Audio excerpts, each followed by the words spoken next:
This is the original esport racing game. This is iRacing.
Hello and welcome to the dynamic Simracersworld GT series live on the iRacing Esports Network, presented by Apex Racing TV. We're here today at Sebring International Circuit for round 8 of season 5 of this championship.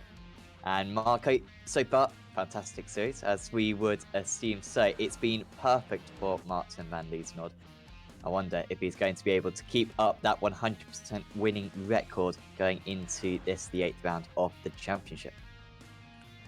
Absolutely, Sam. Hello to you, hello to everybody watching us, and you are absolutely right. The big question today is Martin van Liesnod going to make it? We are now into the 8th round of the championship. Plus, of course, the media day where he was also victorious. So I think that this might be certainly a tough challenge for him, but a tough challenge for everyone, given the very bumpy, unpredictable nature of this particular racetrack. Yeah, certainly an old school circuit. This extremely unique in its construction, of course. Of course, the former airfield, of course, Sebring, and you can see very unique surroundings, unique surface, and you're absolutely right, Marco. Extremely bumpy around some of these sections of the circuit, especially through some of the corners. In the mid part of the lap can be very difficult to set up your car appropriately. So far, this guy has set up his car very appropriately. It's Chris Warner on provisional pole, just setting sometimes in this 20-minute qualifying session there. 7.5 minutes the way through, and if they start a lap, then they can finish it if the checkered flag comes out whilst they are completing it. So Chris Warner will round this corner and I think about to start a fresh lap. In the championship, Martin van Liesnod leads the way, as you would expect, winning all of the rounds so far this season. Chris Warner, though, decent second place, only about 20% less points than Martin van Liesnod. He's just been rock solid, constantly finishing in the top 5 in all but one of the rounds. Kevin van der Slik, after missing a couple of rounds, drops down to 3rd place. Matthias de Teege and Robin Monster rounding out the top positions, their top 5 positions. In the silver category, this has been a superb championship so far. And the championship, I'll go through it. So Hessel's on 199, Anderson 197, Sherman's 197, Moon's 193, and Clay's on 184. We've even got about 3 more drivers after that who are in the championship hunt. So if they're a silver driver, assume that they've got a shot at the title. It is absolutely enthralling so far this season. In the bronze category, William Bush is leading the way ahead of Giles Muesli and Theisberg, another mega close championship there. Rob Thiessen and Pimbao also in the championship hunt. I mean, I think we touched on this last week, Marco, about the competitiveness of the silver and the bronze classes, and we were complimenting the league organisers. But I mean, to get 2/3 into the championship and to still have pretty much half of the drivers in each of those classes still with a realistic shot of winning the title, that is very rare to see.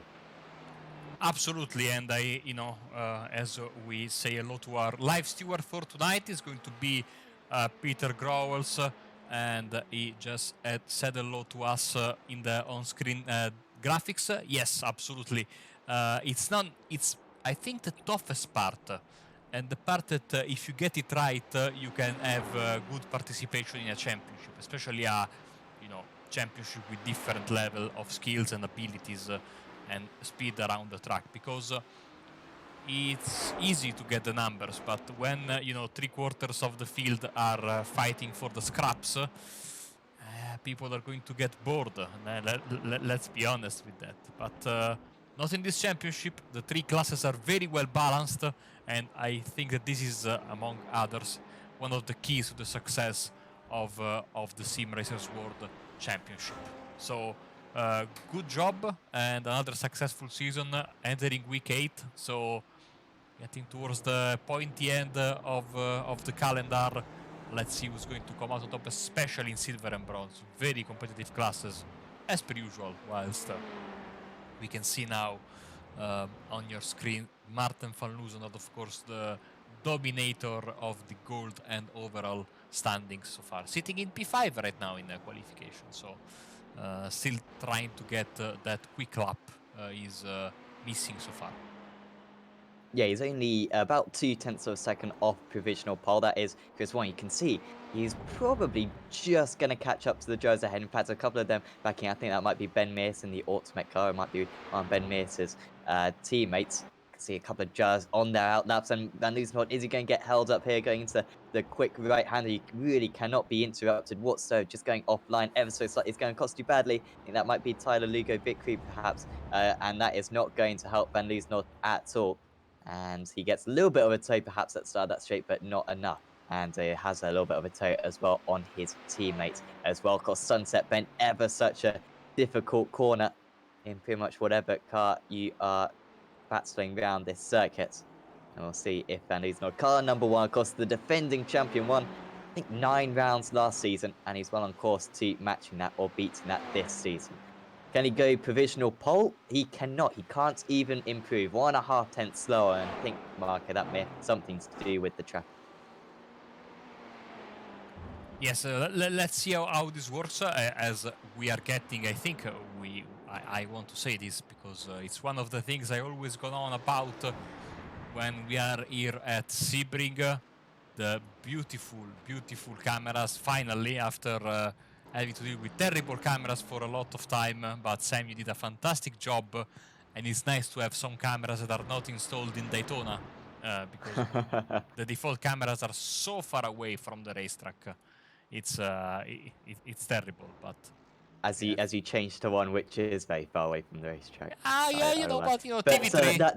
That was deliberate. That was anyone who doesn't know, this is a bit of behind the scenes with the camera. So we do TV1 are the majority of the shots you see. TV2 are these shots where we get a nice close up of the drivers, and then TV3 it's a little bit further away.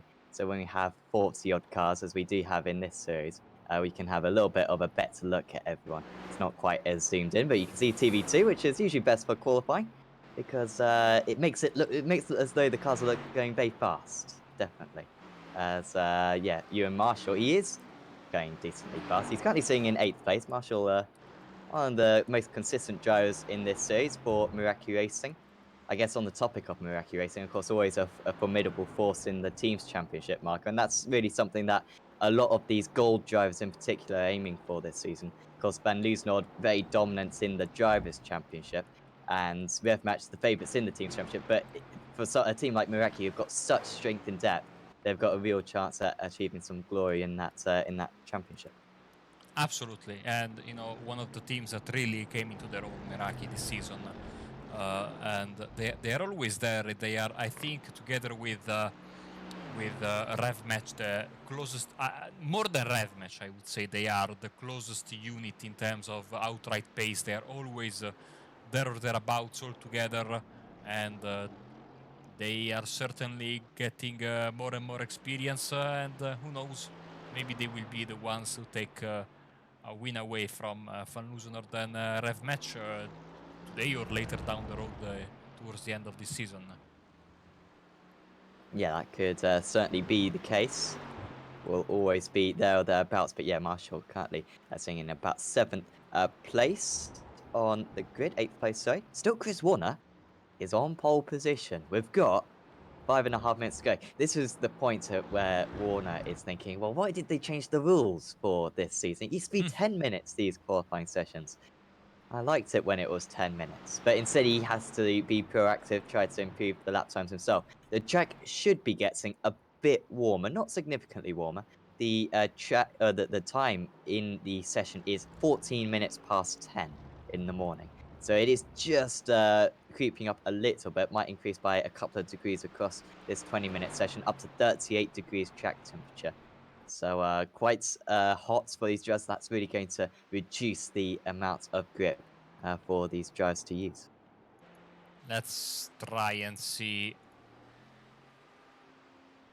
Martin van Loosenord, if he's able to get, as I think, yes, the logos are back. I was a bit concerned because the logos disappeared.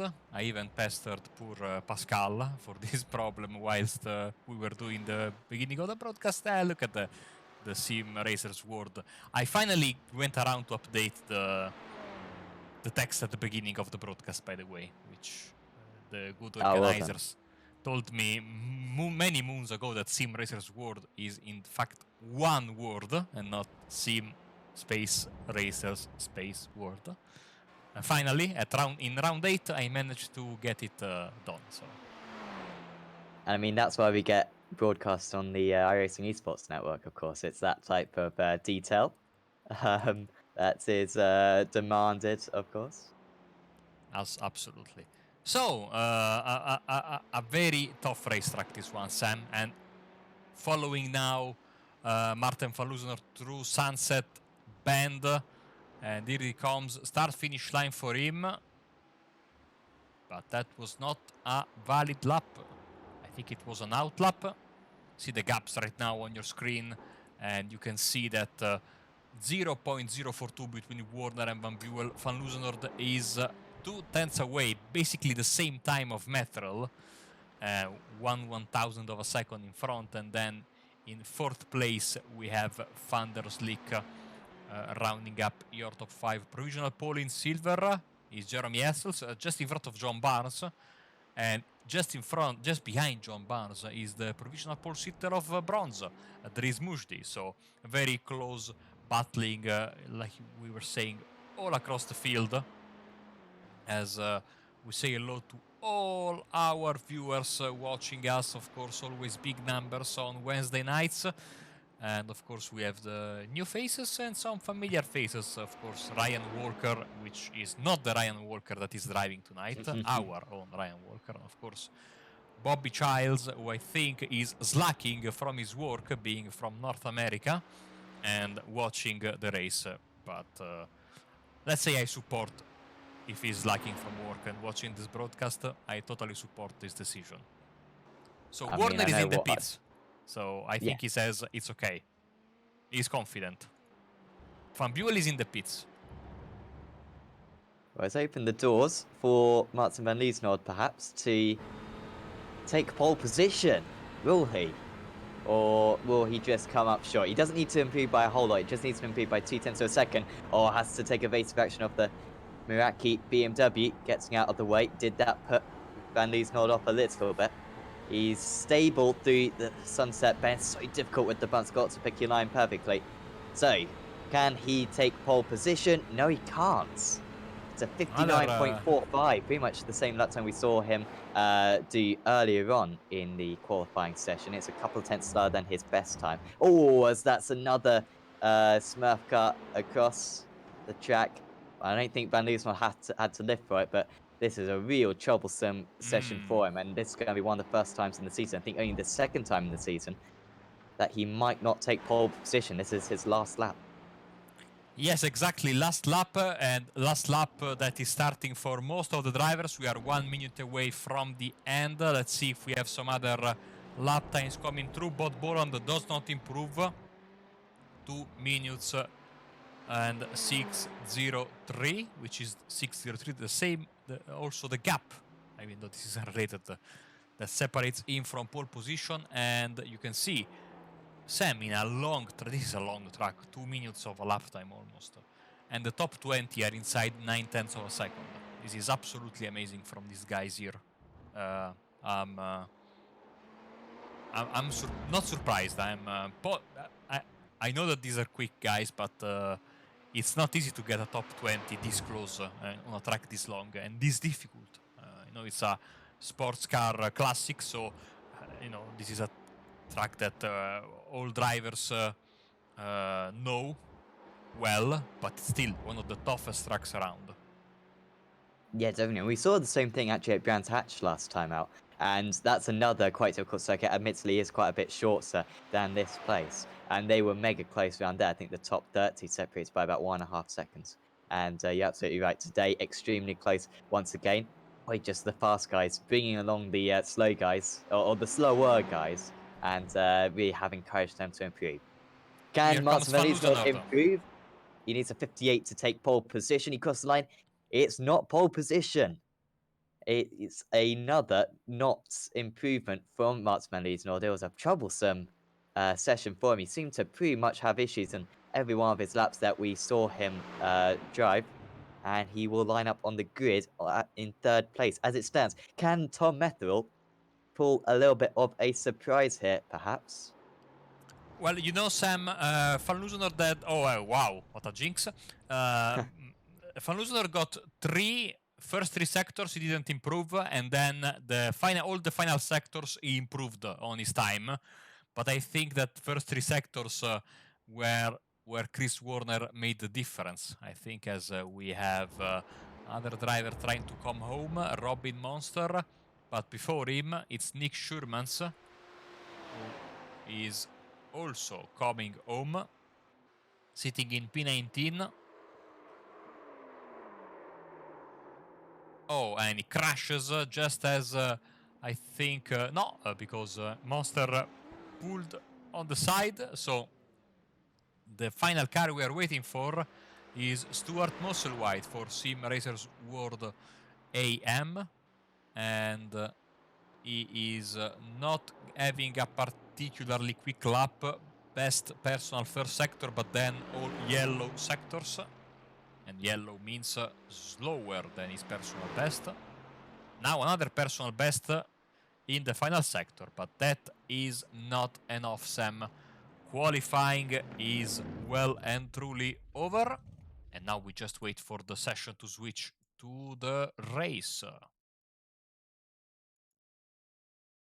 Yes, and we'll soon go through your grid. It's a long formation up here, so we've got plenty of time. It's not so Road America, but I mean, this actually isn't far off Road America, to be honest. Very similar lap times, but ever so slightly shorter in terms of distance. I'm sure they could cut the circuit and just take a little bit away, but sorry, that's my ranting done for the day. I think it's because IMSA, of course, comes to this circuit and they do the full formation lap. So, of course, iRacing do that.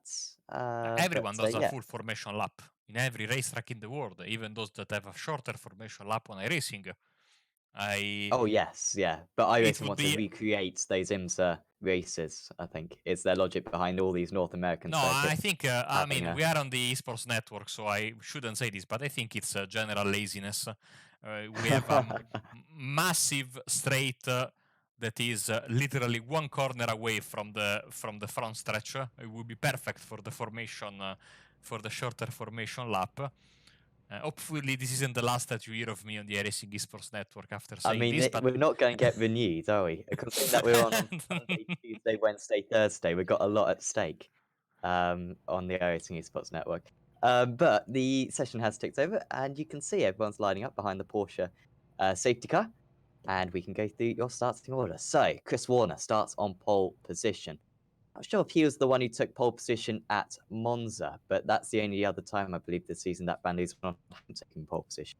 Van Buell starts in second place. Wasn't a fantastic Brands Hatch round for him, even though he was quick. Didn't quite materialise, but very quick on the front row of the grid. This is the first time that Martin Van hasn't been on the front row of the grid. Starts in third. Next, Tom Methel, Kevin van der Slick, Gregory Vranks, Robin Monster, Ewan Marshall, Bod Boland, and Jeremy Hessels rounds out the top 10. Really good qualifying for Hessels there, just ahead of his silver compatriot John Barnes.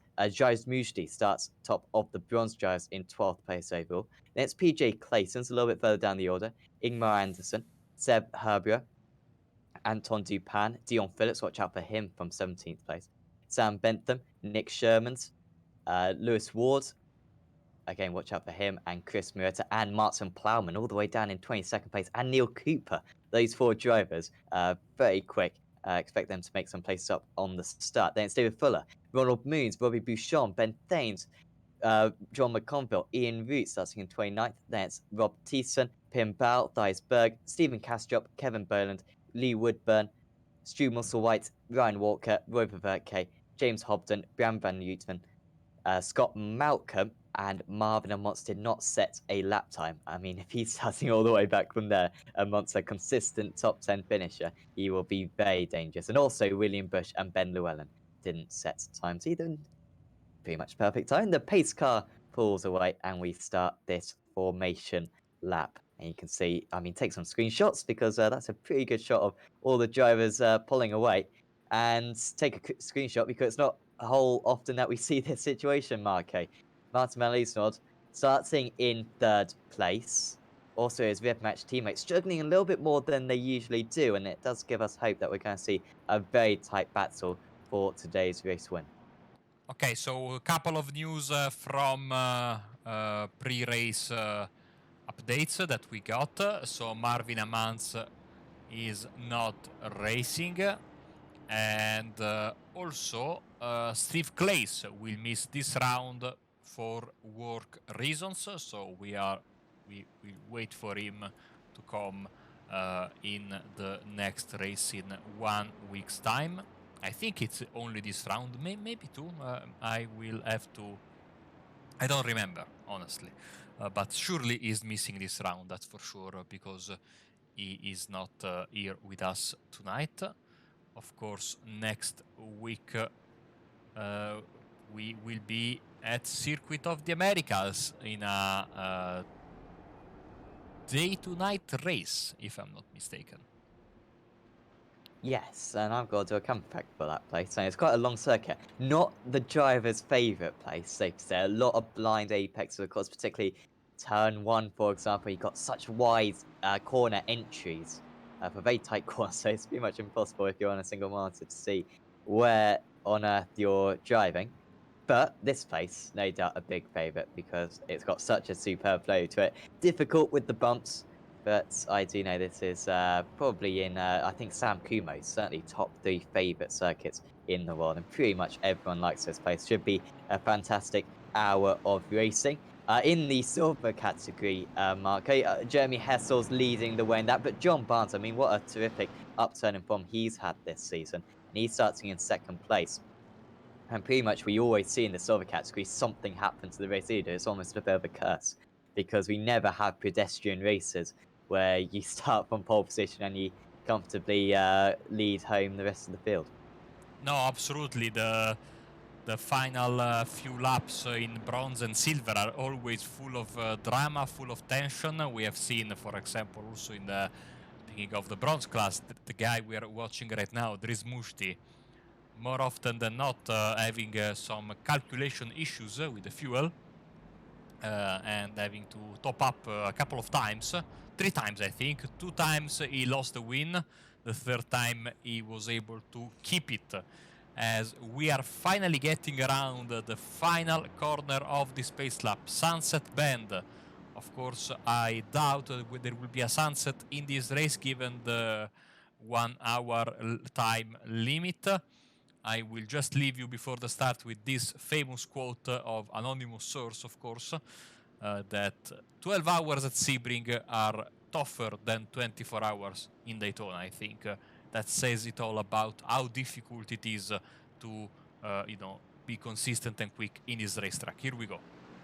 Absolutely. Chris Warner puts his foot down very early for him, and he pulls away from the rest of the field. Van Buel in second, Van Loosenord in third. We are away racing for 60 minutes here at Sebring. Really good start actually for Van Loosenord. Might be able to get past Van Buel going into turn one, and he does move ahead. That could be a very important overtake. Also, Monster getting past Franks. Clayton's getting ahead of Mushti, and Hessel's getting ahead of Boland, the silver class leader.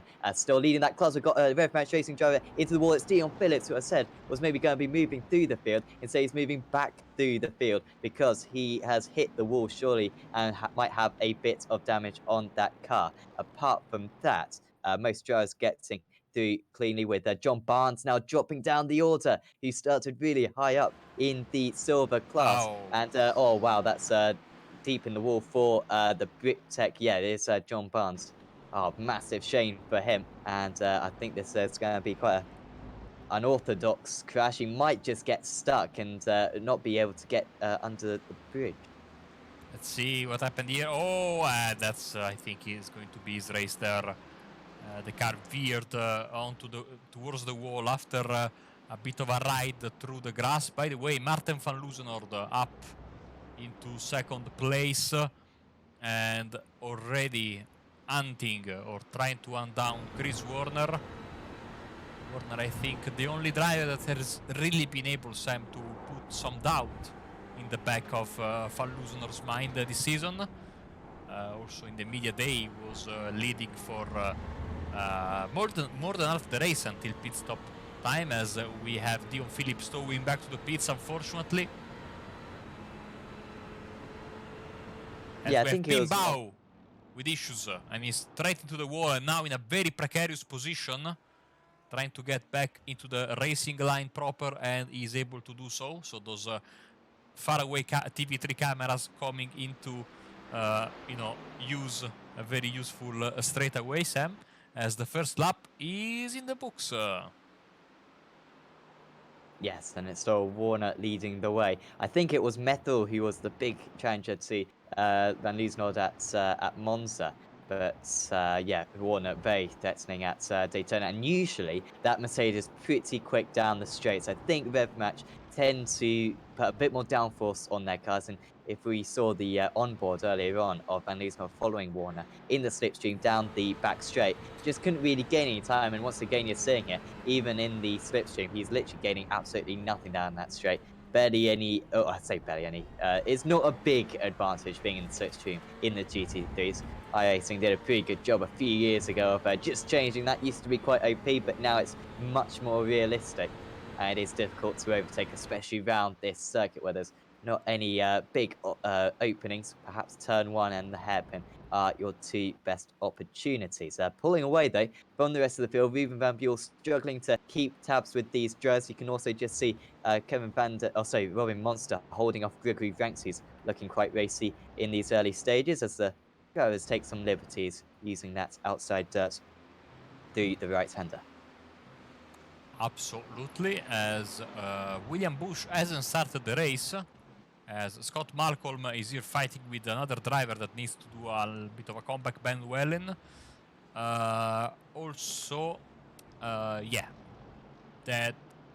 Bush was the only driver starting from the pits that didn't take the start, as we have another driver with some issues.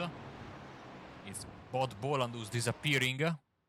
Hopefully he reappears soon, even though he's dropping from the order as another lap is completed. Unusual to see Boland have issues like that. Can't recall him having issues like that before, as Ranks mega close to the back of the Rev Match esports driver all the way around the outside. He's going to get shoved out to the dirt there, no doubts about it. and just about keeping that place then is Robin Monster. But a bit of a queue now starting to form behind Monster with the Meraki drivers forming up. And whilst they're battling, they're going to lose touch with the top 3 drivers as well. Still Van Liesnord, only about half a second behind, has a glance.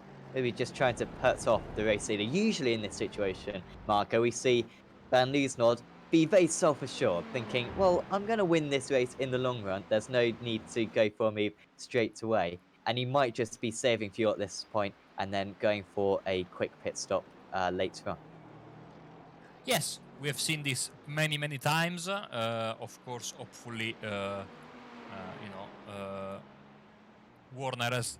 I mean, he has pace. He has pace. I think. Let's see if he has real pace in the sense that he can challenge, and it's not like per usual that Van Loosenord is, like you say, holding off just a bit. As in the chat, they are asking for the live timing link, and I always need to switch it to the esports network account for whatever reason to post it. There it is. So enjoy your live timing so you can follow where your favorite drivers are at any moment in this race. Oh, Van Loosenord, he's looking to the inside. Is this going to be the change for the leads? No. Really difficult to go for a move into Sunset Bend. If you're the driver on the outside, you're pretty much holding the fate of the driver on the inside. If you turn into that corner, the driver on the inside is going to have to go into the concrete wall. And that will be game over for you. No fast repairs, of course, in this series. But Chris Warner staying on the racing line. We haven't seen him make any defensive moves so far in this race. He's staying very headstrong.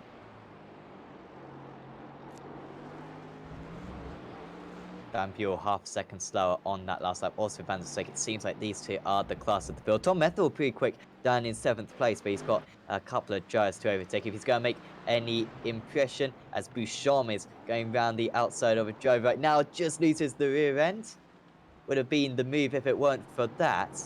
But at the second time of asking, he does get it done. Might be a bit vulnerable though, down into the hairpin coming up. This is the battle between him, Rodolph Moons, and Ian Roots, who usually is a much faster racer than he is qualifier. Roots backs out of it. Moons trying to run round the outside, but Bouchon eventually makes that move clear.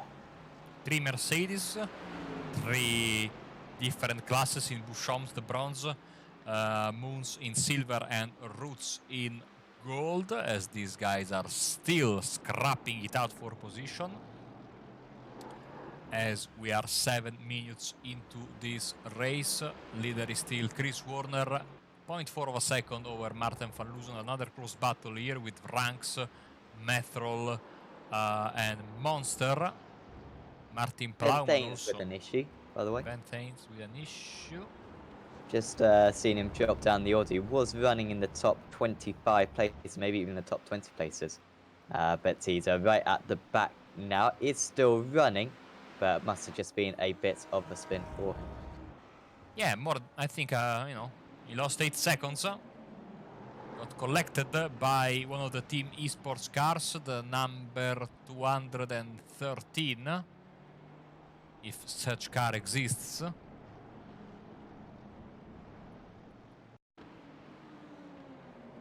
David 233.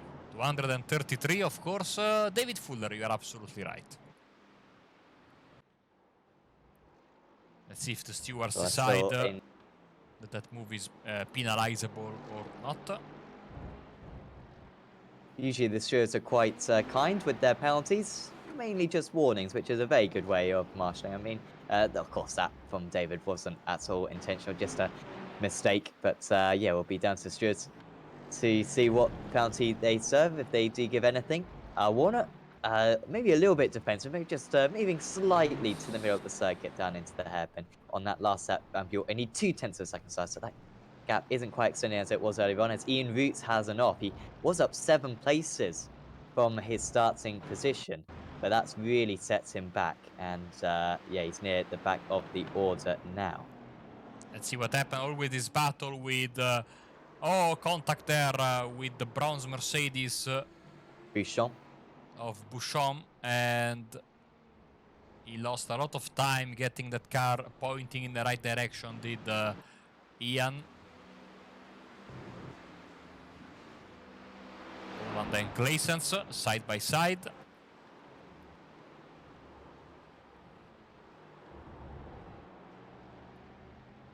Good move from PJ Claessens there for Alpine Simsport, up into 10th place. And the front situation is still the same as the race Mujdi goes wide. I think there's someone. Eber with a slowdown probably. Will go all the way to the inside. That's usually what you do when you get a slowdown in the S's. That's a safe-ish place to put your car. As we see Methrol overtaking Ranks. So that's disappointing for Ranks because he was the one on the move earlier on. It was looking like he was going to get past Robin Monster. But now actually he's struggling for momentum as we see side by side between Bentham, the leader of the Bronze Drivers, getting past Martin Plowman. Or maybe defending against Plowman. I think Plowman ought to be the faster one of these two, but yeah, just defending against him there. You'd expect Plowman to eventually make that move. In terms of those drivers who are a little bit out of position at the start, certainly Plowman was one of them. He's up 8 places. Also, Rob Teaton is up 8 places, but very poor start for Lewis Ward. He's down 5, and Neil Cooper is down 5 as well. So I think those two, along with Dion Phillips, may have got caught up in that incident on the first lap because they were all gridded up relatively near one another. And those 3 or 4 drivers who I said, oh, they'll finish much higher than where they started, proving me completely wrong at the moment. Yeah, could well return later on, especially if they can get some damage repaired at the pit stop. Sam, speaking of Lewis Ward, let's see if we can find out what happened to him at the start of the race. Even though the sorry, Dion Phillips. Apologies. Let's see what happened to him at the beginning of the race. Is the rev match car on the outside, clipping the dirt. Oh! It was a very big hit. Let's see it again, very quickly. Another perspective, maybe. So he went wide in the gravel and... oh, he collected that car. Oh, massive hit there. Yeah. So Plowman gets past Bentham, finally. And up into P13. As we have in front of them Jeremy Essels getting overtaken by PJ Claessens there. And Claessens now is up into 9th place, 4 spots gained for him. A lot of very close battles all over the field. At the front, Warner is still leading the way over Van Loosenord, and the gap is very stable, around 0.3 of a second. Let's jump on board with our championship leader.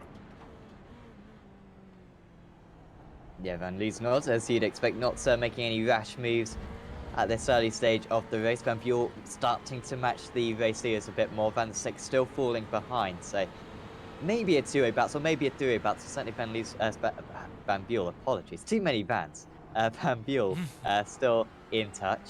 I think we've had Van 1, 2, 3, 4, 5 in the past. We currently got a 2, 3, 4 for them. And really the big battle, Monster holding up Metal a little bit. He has started to catch up to Monster after getting past Ranks just a lap ago.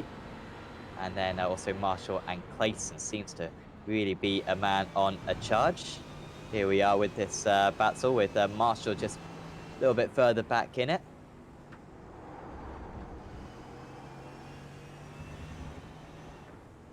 They need to get a slowdown. Yeah, go ahead, Sam. I was just going to say, I imagine tyres might be a little bit of a factor. So there's not a whole lot that the drivers can do about it. They've still got to drive fast, but the grip levels will be quite a lot lower at the end of the race than when we start. Lewis Ward, I think, tried to get out of the... No, I keep mistaking him for Dion Phillips because they were teammates last season, if my memory serves me right. But this is certainly not good for him into the wall, and I think He had to tow back to the pits, race over for him. As Van Looser getting closer and closer, but this battle here, Driz Mujdi and in front of him, Bentham and Dupin. So Bentham slowly drifting towards the middle of the pack, and getting closer and closer to him is his class rival Driz Mujdi. Just Antoine Dupin in between them. No shame, of course, for Bentham. He's a bronze driver, so it is expected that you have silvers and golds that are faster than you. Bentham is the second lowest positioned bronze driver at the moment in the championship, quite extraordinarily. I think he won last week, or certainly was very high up. Has just, unfortunately, has missed a few of the rounds, and when he has been races, always just had issues, and that's the difficulty when you've got such a big field and when you're in the midfield as Bentham is constantly. Unfortunately, it's pretty much ruled him out of the championship. I mean, it's pretty incredible that we've got about 6 drivers fighting for that bronze class championship, and then we've got Bentham. He's a complete wild card, nothing to lose, and he could play quite a significant factor in that. Monster, they're getting closer and closer at the moment, and no doubt if I was Ranks, I'd desperately, if I was Method, I'd desperately want to get past Monster as soon as possible. Don't want to fall into the same trap as Ranks did. They kind of got stuck behind, lost that momentum as Ranks under pressure now again from a Meraki driver running wide as Grihu Ranks there, and Ewan Marshall's going to move ahead, just about getting the inside. That's the line you want to get, that's where it's slightly less bumpy. And Ewan Marshall moves up a place. Ranks will try to retaliate. He's going to be on the outside into turn 1, which is really not where you want to be. Extremely difficult to pull off this move. He's going to have half a go at it, but the Meraki driver too strong on the inside. Now getting the cutback is Ranks though into turn 2. The BMW notoriously superb on the brakes, but not enough confidence for the Simracersworld driver this time. And he's now been overtaken by 2 Meraki drivers. Dupin finally putting his nose in front of Bentham's Mercedes there, as this fight here continues. On the inside, see double overtake attempt there. Marshall and Ranks very close with each other. Marshall is able to keep the position, as behind them Anderson and Boland are also fighting with Plowman waiting in the wings. Sam, I don't want to say something incorrect, as we almost got rewired here, but I think last season Sam Bentham won in his class. That was his first victory in the championship before the second victory that he had. That was last week. So he really likes this racetrack, he told us in the interview. Yes, I might be wrong because I was not in the commentary no, you're booth absolutely correct. for the Sebring round last season. And he was very competitive actually at this track as well. Him and his teammate David Fuller. I think Fuller, of course, this was at the time that he was a bronze driver, and Fuller qualified up in the top 10. And it was a stunning effort. Unfortunately, Fuller had, and was running in the top 10, or at least in the top 12 was Fuller. Unfortunately, he had a disconnect, and that paved the way for Sam Bentham to win the race. I think that was the first time. I think that was like round 6 or something, and that was the first round that Fuller didn't win.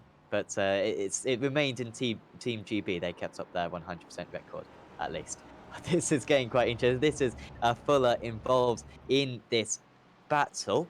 And this is Bouchon leading the way, but behind him is Thiessen, Fuller, McConville, Cooper, who is a gold driver, of course, so will be very quick, almost making a move on the Simracersworld driver, and also Stephen Kastrop decently close as well. That is very wide for the driver at the front for Bouchon, who's already been overtaken by Moons so far in this race, and Moons now 7 seconds up the road, so losing a lot of time. David Fuller just trying to get on the inside. Bouchon defending really well at the moment, and there's nothing that the Rev Match driver can do to get the move done. Rob Thiessen already up 8 places, so he knows how to overtake. He just cannot get past Bouchon, despite the fact that Bouchon is running wide at every other corner, and now he does take advantage. Thiessen moves through, and Fuller might be next as well. David Fuller side by side now. More than side by side, he's actually in front of Bouchon, but will he get the run that he needs for the corner? No, because Bouchon has the inside contact there, and Thyssen has been sent in the daisies, and I think Fuller that made contact with him followed him through, and now I think he's waiting for him. No, he's retiring. Oh, Ah, that's dear such a me. shame. Of course, has already made contact today, has David Fuller. And I doubt that would have caused enough damage for him to have to end the race, but maybe just not feeling quite confident with the car out here. And just it's so difficult to do. And I mean, these GT3 is extremely good on the brakes. And so you're fully committed on the brakes. You have your braking marker. You put all your effort into it because they've got ABS. And the moment that the driver ahead brakes a little bit earlier than you, there's absolutely nothing you can do about it. So great shame to see him pull out of the event. Warner under big pressure now from Van Loosenholt. Is he having to go defensive going into turn one? It's such a wide turn one that it's almost impossible to defend. It's such a wide corner that the driver behind is always going to get his car on the inside. You can see Van Buel starting to peg them back. On that last lap, Van Buel was 0.4 of a second faster, the gap back below 2 seconds. Absolutely, as also ranks on the inside of Marshall, trying to go for the move.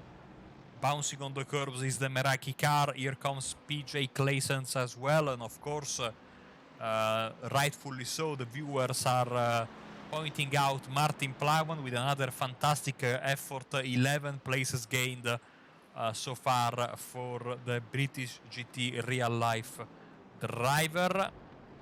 As Claessens and Marshall coming almost to blows there. There is not a lot of space where you can go in that S's section. And most importantly then, when you get to here, you brake hard, do these other S's, left, right. Then this is basically the start-finish line for the club circuit, which is certainly unique when you do that in the Skip Barber. And then you go on this straight, and important thing here, never leave the inside open, because it's so easy for the car that's following you to jump on the inside, then you both do the corner and you make contact. And my co-driver at Sebring earlier this season, every time I came around that corner and I was driving, he reminded me of that. And so I feel it's my duty to report this to the rest of the world every time. How did you do in that Sebring 12 hours race, actually, Marco? I don't know how you did. If I remember correctly, I won that race. Oh, really? Okay. Not only that, but tomorrow my co-driver in that effort is coming here in Rome, and we're actually going out for dinner and celebrating the victory. As you should do. Again, 10 splits, GT3? Yeah, something like that. Oh, Anderson almost running into the back of his rival, having to defend and then attacking. Got good momentum going into turn two. Has got his car just behind the Team GB driver. Will try to move through as well. This the battle for 12th place. Dupanico second place out of the silver drivers, only behind Jeremy Hessels as we speak. And so he really wants to hang on to as many points as possible. Also got Bentham first place out to the bronze dress, just third in the line here. But we've really seen a lot of trains so far, Marco. We don't usually see a whole lot of trains in this race, but I think it's a mixture of the difficulty of overtaking around this track and also the evenly matchedness of the drivers that's causing this. Driver standards warning, car 268 Ben Thanes, and because of his collision with Scott Malcolm. Thank you to the stewards for giving us not only the number but also the name of the driver, which is super helpful. Thank you very much. As Kevin Bolland sadly is having an issue in his Nomad Ferrari, taking the Joker lap and back onto the racing line as once again as they enter into Sunset Bend. Van Loosenholt getting closer and closer. He might go for the overtake, Sam. Oh, he gets his nose on the inside. Will there be room warranted from Chris Warner? And Van Loosenholt just about moves ahead, but that's a good exit for Warner, and he should have the advantage down the straight. That Mercedes Grunt moving him back ahead as we move on to lap 13 of this race. should have the ideal line, does Warner, but he's very tight into the corner, and Van Loosenhoff might fancy his chances, running all the way around the outside. Fantastic momentum from the Rev Match Esports driver. Warner, is he going to have to back off going into turn 2? Yes, he does. Martin Van Loosenhoff moves into the lead. He had to wait for quite a while into this race, but finally he makes his move, and he makes it stick.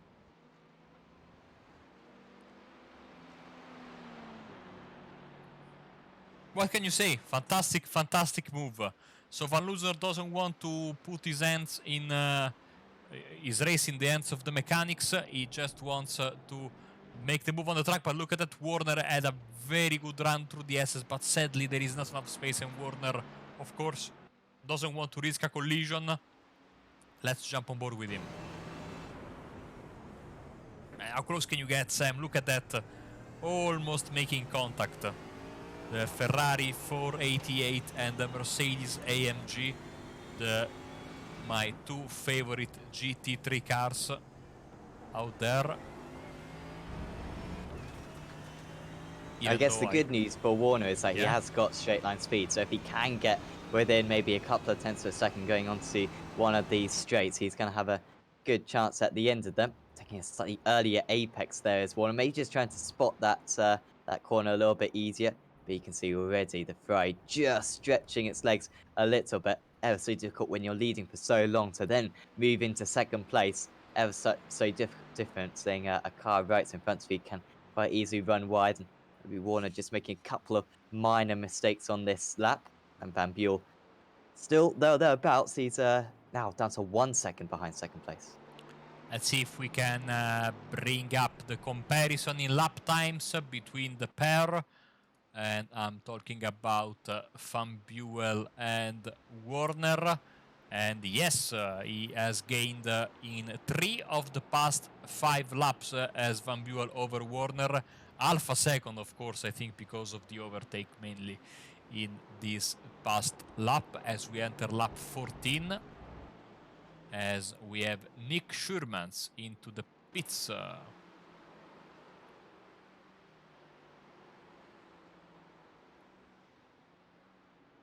So I was running in about 5th place, I believe, out of the silver drivers in the top 15 positions. And maybe he was part of that big pack of drivers lining up behind Anton Dupin. So he wanted a little bit of clear. This battle kicking off. This is Clayson's against Marshall. He gets past Marshall. So another position game for PJ Clayson. So you have to name our driver of the day. I must say Clayson's, with all these on-track overtakes, is putting himself high up on that list. Now under pressure from the BMW is going to be Marshall. Down the inside he goes. Jeremy Hessels now moves ahead. So Marshall, who had a decent start, I think was running as high as 6th place perhaps earlier on in the event, drops now down into 10th. Driver standards warning, car 375 Robbie Bouchon on for his collision with 350 Kevin Bolland as this battle here continues. Very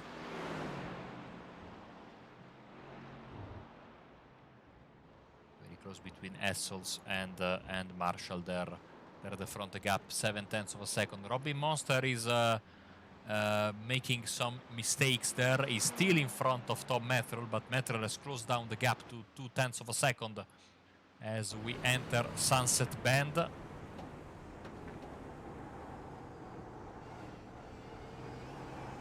Monster's been pretty much defending for this entire race. We're halfway through. Constantly had arguably faster drivers behind him. Has done a brilliant job so far. And that is what you have to do if you're going to defend into turn 1. We're going right up to the concrete wall. We saw this move work for Van Loosenhoff earlier on though. Methel going for the cutback. He just didn't have quite enough momentum on the entry to the corner. Now gets part of his car alongside. And if he's really deep on the brakes, there's pretty much nothing that Monster can do.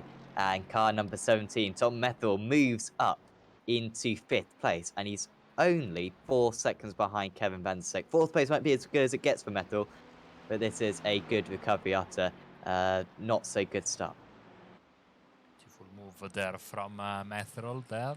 Monster making himself big in the rear view mirrors, faking a move on the outside. No way he could have gone anywhere there. as another fight here between another Meraki car, Moretta. This time he's defending from the bronze second-placed driver and pole sitter Driz Mushti. Of course, the leader is now Sam Bentham in that class, and Sebastian Eberer, who is in the gold class, 18th place overall, just behind them as they get through the S's. And Moretta is trying to move out in front. I have no idea how is it possible that our race steward Peter Groves just passed William Bush in the standings, and also Marvin Amanza. He passed him in the standings. I don't know. He didn't come out, but that's what I just got in my notifications. I will have to investigate that.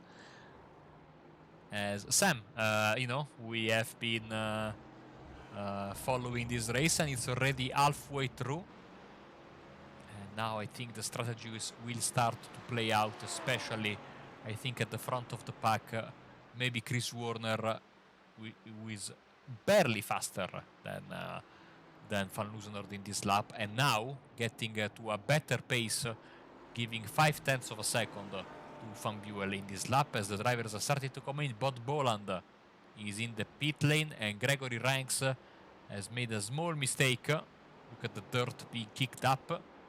Didn't lose a position, but lost contact with Monster there, and behind him Glaisens and Essels and Marshall are trying to close that gap.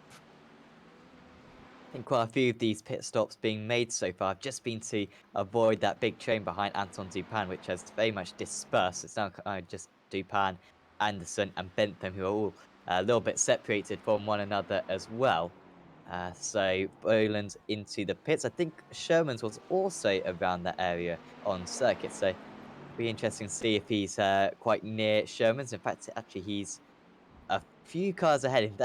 Boland's just come out in a fantastic position, actually. 0.2 of a second ahead of his not brother, Kevin Boland. Both called Boland. One has one L, one has the two L's. And that's worked out brilliantly for Bod Boland to come out into the perfect place. Don't know if he's using the SDK Gaming software, which can predict where you're going to come out onto the field, back out onto the track after your pit stop, and also has all the fantastic overlay elements you are currently watching on this broadcast. But Yes, certainly do check them out at SDK Gaming, of course. We have a new commercial for SDK Gaming. Sadly, it's not going to be part of the package tonight because we have no commercial breaks for this race, but I think tomorrow in the TCR... is he going to run the TCR series tomorrow? I always ask you this question. I see there was some practice for tonight, so I guess yes, unless drivers... this is the last round, and then there's a week's break, I think. Perfect. So tomorrow you will see the commercial break. And also we have a new splash screen that was at the beginning. It was the last remnant of the old Apex Racing TV logo, which we all loved. The pre-broadcast... Oh! And whilst I'm talking about stupid stuff, mistake from Van Loosenor with a good save, and he was very good and very lucky there, Sam, because his car was pointing dangerously towards the barriers here at Sebring. Warner's done a brilliant job at keeping the gap to a small distance. Their pace has increased quite a bit ever since Van Loosenor overtook a few laps ago. And Warner's been able to stick with him. Now he's even closer. No doubt for his morale, that's going to be really beneficial for Chris Warner. Just seeing a small mistake from his rival will give him hope that maybe Van Loosenor is human, and maybe he's got half a chance at winning this race still. This is one of the most competitive rounds of the season. I mentioned it a few times earlier on, but Monza was also very competitive, with Tom Methel taking it to the Rev Match esports drivers. But no doubt that Warner's taking it to them today, and Van Buel's dropping further and further off, nearly 3 seconds behind the top two. You can just see him in the background there. And Sam, I think Van Loosenor, seeing that in the chat we have some very nice discussions between Ryan Walker and Bobby Child. Speaking of, as Bobby is a member, of course, of the Ricmotech Leagues, I think that Van Luzernerd, we can now put him into the same echelon as I think, of course, other drivers that were in this series. Oh man, the previous champion of this series, which I Van Genekten. AF Ganekton, and the driver that, if you follow Rick Motek, has been absolutely. I think he went through one season unbeaten, but I might be wrong in the Mustang. Of course, we're talking about Aeronom. And Aero not only is quick in the Mustang, but he's quick in, I think, every car you put him in. If you tune in late at night for the Rick Motek on the night between Monday and Tuesday here in Europe, I'm quite sure you're going to see that the race leader is Aeronom more often than not. Yeah, it's quite discouraging for the rest of the drivers in the league, but it is very admirable that those drivers can mainly keep up that dominance. I mean, it's all well and good putting in a lot of effort for one round and having the talent and dominating for one round, but to keep up that motivation and keep on your toes to win multiple rounds in a row, very, very impressive. Gregory ranks off the circuit. He was 6th, and now he's 7th. Yes, so he's only lost one place. That seems a lot more serious than it actually was. But he was very close to Metherol. Oh, yeah, did someone just come into the pits? Yeah, Monster just came to the pits, so that was confusing me a bit. So Monster came into the pits, which promoted ranks up a place, as he said, up into 6th place. But now that spin and Pujic places up yet another position. This was a good opportunity for Ranks because he could have done the overcuts on Monster and just carrying too much speed. I don't know if you've ever done that, Mark. I've certainly done that a lot of the time because it's a deceivingly quick corner there where you can surprisingly take a lot of speed, but of course the moment that you brake a little bit too late, then with the narrowness of the exit of the corner, you're going to end up in the grass. I think I had a good number of incident points in Sebring in the 12-hour race, and I usually went straight on the hairpin that is at, after this complex of corners.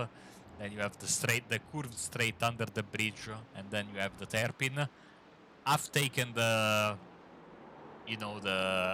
Joker lap many times, especially every time I had a GT car behind me, and I was afraid I would brake too early for them.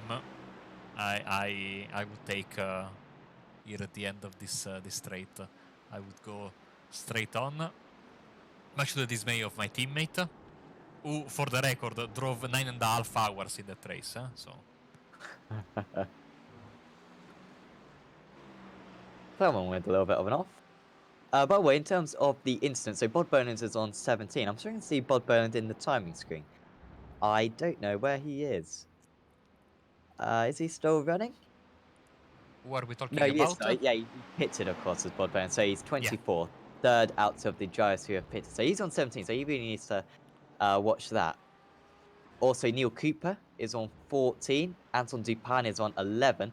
John McConville on 14. David Fuller out to the race on 14. Jeremy Hessels is on 10. Rob Thiessen on 12. Also, Ruby Bouchon on 15. They have 25 incidents. If they get 25, they get disqualified. So, not too bad numbers for this stage in the race. I expect it to be lower in the second half of the race as drivers kind of move away from one another. But certainly for those drivers, they do have to keep that in mind. Of course, you don't want to get 21. Otherwise, one big hit from the driver behind, and that is your race over and done with. Ben Thanes with some issues, and he loses a position there to Chris Moretta. Hopefully, just a couple of errors. Let's see.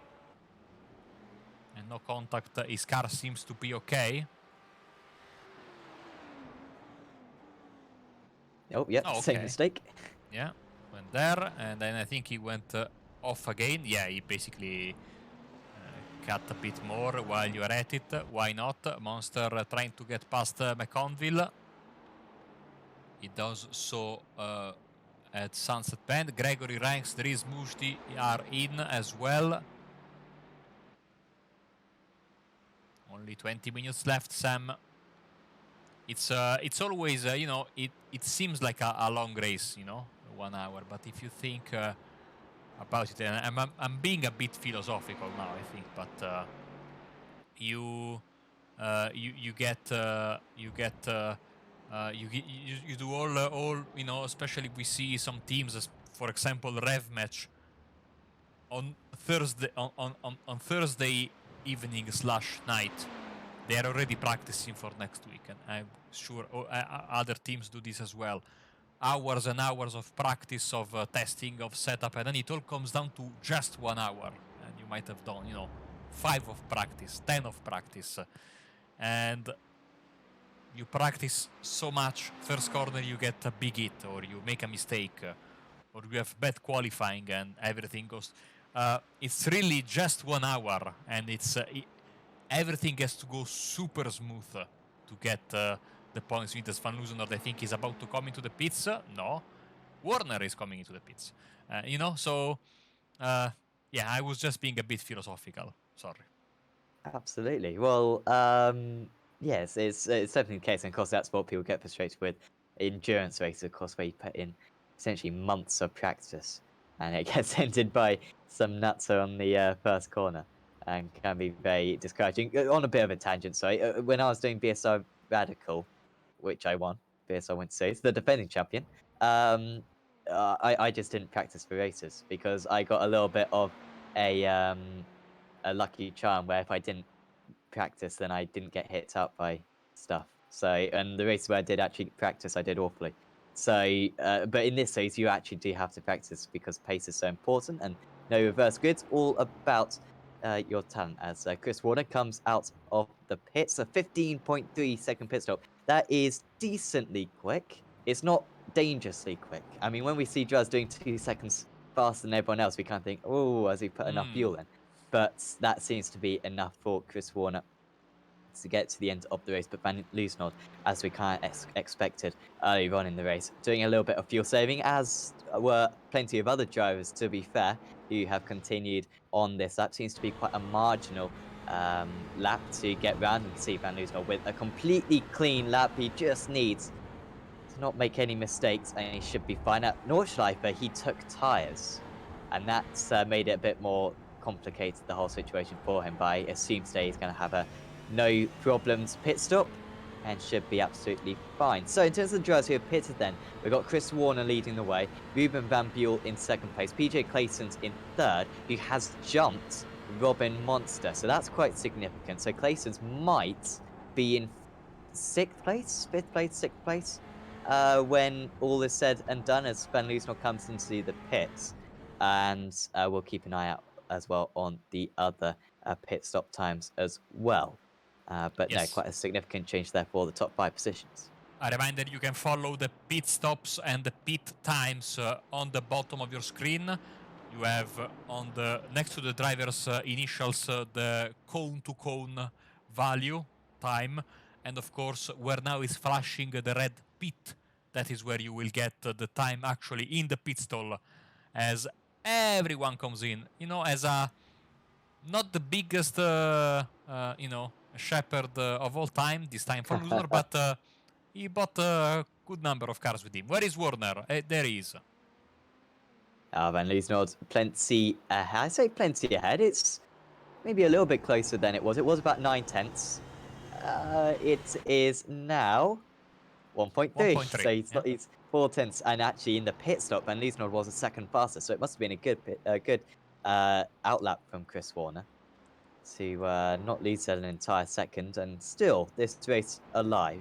Oh, But man. Van Loosenord, you'd expect to have to make a mistake. Ewan Marshall comes back out on circuit. He's side by side. Is that with Monster? He goes down his inside. This is really important. Marshall gets shoved out, and he's going to lose another place, and he might even lose another place after that. Is it better just to give in now, Marshall, on there's 2 places lost, because he might well lose a third now, as also the Martin Plowman getting involved. This is Van der Slik right on the tail. Van der Slik goes to the inside. Marshall leaving himself vulnerable. We've got side by side further up with Monster and Hessel's going side by side. Hessels gets shoved out, and now Marshall's going to get spun round, and they go round Hessel's the leader of the silver drivers, and I said it never is a comfortable win in that category. He is spun round, and now it's Anton Dupin who is leading that category, and that is a massive change. And that is Jeremy Hessel's now down to 3rd place in that category, even behind Sam Bentham, the leader of the bronze drivers. I think Plowman also involved in that mess.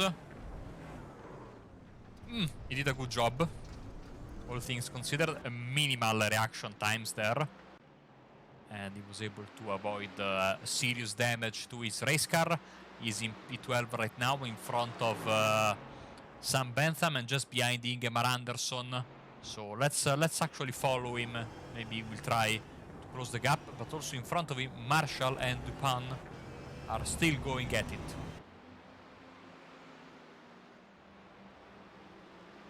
Oh, and also Monster trying to make up, getting overtaken by Van der Slick, yes. So Monster having a tricky period of the race. He'll be quite thankful that a few drivers got involved in that crash just a few moments ago, because it's very much ended kind of this big trend, just the 3 of them now battling with one another, with these guys trying to catch up. Sam, I will never forget the final corner of Sebring. Around 10 hours into the race, I took it a little bit wrong. I went a bit wide, and I said, I'm getting into the wall, the tire wall, and the race is over. Still to this day, I have no idea how I managed to not hit the wall. I haven't had the courage to go and watch the replay to see how close I went. Just in case you did crash and you didn't win the race, you don't want to check. I have had many close calls in my iRacing career, but never as close as that. It was literally, I just thought to myself, this race is over. I was already starting to cry because we had almost 1 lap over 2nd place. And yeah, sometimes it's better to be lucky than to be good. Yes. It's a strange corner, that as well, because sometimes you have a small wiggle and you somehow end up in the wall, and sometimes you have the biggest slide ever and you evade it. Very difficult. It's Sunset Corner, of course, barely any runoff area as well, and the runoff area changes kind of in its size as the tire barrier as you progress around the corner. So extremely difficult. Well, in Monster, of course, losing that place to Kevin Van der Slyck. I just wonder if he's got an issue, because he's already 1.5 seconds behind Van der Slyck. Here comes Ranks, who's got much better straight line speed, it seems. And Monster, maybe a bit of damage on that bonnet. Hopefully we'll have a chat with him later on. We sometimes do. Trying to get the cutback now as the BMW. Not going to have a superb slipstream down this next straight, although now he does duck back in. Maybe a little bit too late, because he's 0.2 of a second behind. This would be a bold move down into turn 1. He thinks better of it. Anton Dupin, 9th place. And I mean, he's going to be a contender for driver of the day, I think, Marco. It's your turn to decide it this week, so... I mean, I have decided all but 2 of them this season. I feel last week, and you do this week. Okay, if that's the system we're doing, I hope I'm not doing that. We're also doing driver of the season as well, which is going to be tricky to decide. As very deep on the brakes there is Ranks, can't get it stopped, and Monster is doing his Gandalf impression of "you shall not pass," and holding on to that with every limb he has. Having to go defensive again. You can see how Dupin is just cruising up to these guys. He was quite a bit behind just a minute ago, but on that last lap he was over a second faster, and I think on this lap he's already gained a second, and we're only about halfway round it. Every corner he is going to defensive, and there's not a whole lot of space through that one. Monster's really struggling for straight line speed, and it just means that into every corner where there's a straight preceding it, he's having to defend. It might just be best to let one go right now, because they're losing so much time, and they've got 5 drivers now pretty much queued right up behind them. Frank's trying to get a nice run onto the back straight. This could be quite simple potentially for him. He's right under the rear wing of the throw. He pulls out. Dupin is going to close on these guys rapidly. The BMW notoriously slow, but with that damage that the throw has got, it's very much evening it out. Ahead is Vranks, confident going into Sunset Bend, but he's too confident again. And here comes Dupin down the inside of the pair of them. Almost losing it into the wall there is Gregory Vranks, but he hangs on. Now another Meraki driver gets involved of Ewan Marshall, who pops up, and somehow Monster is hanging on to this position. Down the inside goes Dupin. We've seen one silver driver lose the lead already today. Fortunately, he doesn't go for that overtake and stays where he is. Still, Marshall trying to get past Frank's apologies, but backs out, and this is a proper 6-car chain now. Fantastic stuff, Sam, and great driving by all parties involved. Dupin has to be careful because Anderson is right there, you know, his rival in silver, and now Dupin gives a little bit of a shove to Monster. They get the accordion effect there, everyone almost crashing into each other as they are now into the second half of this lap, and still this train continues with with Rev Match at the front and Rev Match at the back. At the front of the field, Warner has been bringing that gap down, Sam. Now 9/10 of a second. Yeah, 1/10 of a second faster on that last lap, and as he gets closer, Slipstream Effect will just kick in, might help him a little bit more, but I have to keep our eyes on this. I must say, I honestly think if Monster hangs on to this 7th place, I mean, does he deserve the driver of the day just on that? Because he is really struggling on that last lap. He was 3 seconds slower than the lap times he was producing earlier on in this event. In fact, 4 seconds slower than his best time. Really struggling at the moment, but doing a great job at positioning his car in the right place. Side by side again for Marshall. Having a chance into Sunset Bend, not quite taking advantage of it is Plowman just behind, and Anderson all over the back of these guys. Also Hessels, who lost the silver class lead. You'll just see him in the background. He should catch up to these guys by the end of the race. But here we are. Dupin is going to try to go for the lead. Lead of the silver drivers. Monster defending into turn 1. And that is brilliant driving again, just carries the right amount of speed in. Dupin could go for the move here, as loses the car is Monster. He was defending brilliantly, but now just a slight tap from behind. He gets back going again, does Monster, but that is not going to help his damage situation whatsoever. He allows all these drivers to get past, and I must say, Mark, I'm a bit disappointed because that was going to be a fantastic next couple of laps if he'd stayed in this race. It's still carrying on, though, to be fair, because Vranks is having to go defensive against the Fury Simsport driver deep on the brakes. Plowman trying to make a comeback after his involvement in that bit of madness in this particular corner a few minutes ago, and he's up to P9, but he wants more as Marshall, the dive bomb that works from Ingemar Anderson on Marshall. And now only 2 cars separate the leaders in silver, first and second. So fight is certainly not over, I would say, but take this cum grano salis, as in Latin we used to say, we as the ancient Romans. Sam Bentham should be good in his bronze class lead.